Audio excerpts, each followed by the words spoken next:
Okay, so a lot of people are having problems with a no start where it either clicks or it nothing. A lot of times it's fuel related. And I'm gonna give y'all a tip on how to start a car or make sure that it is your fuel pump or fuel related.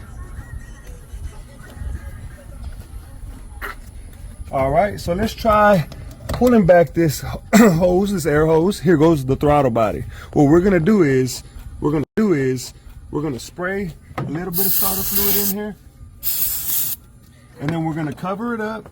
We're gonna put it back on, and let's go ahead and try to turn the key again. Now let's try. You hear that? It's on.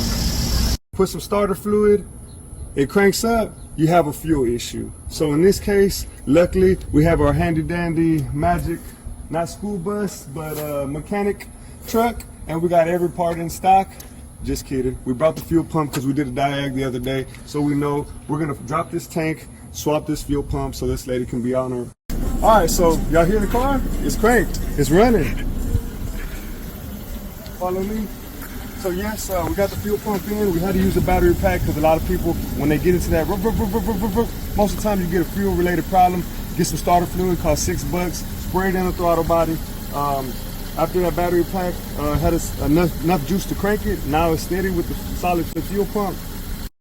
But it can be anything. If it gets technical, like a PCM relay, the fuel relay, there's all kinds of different issues. If you don't really know, if you think you may or may not have it, call Quick Slick. That's whenever we'll get you right and rolling on the way to go, wherever you gotta go.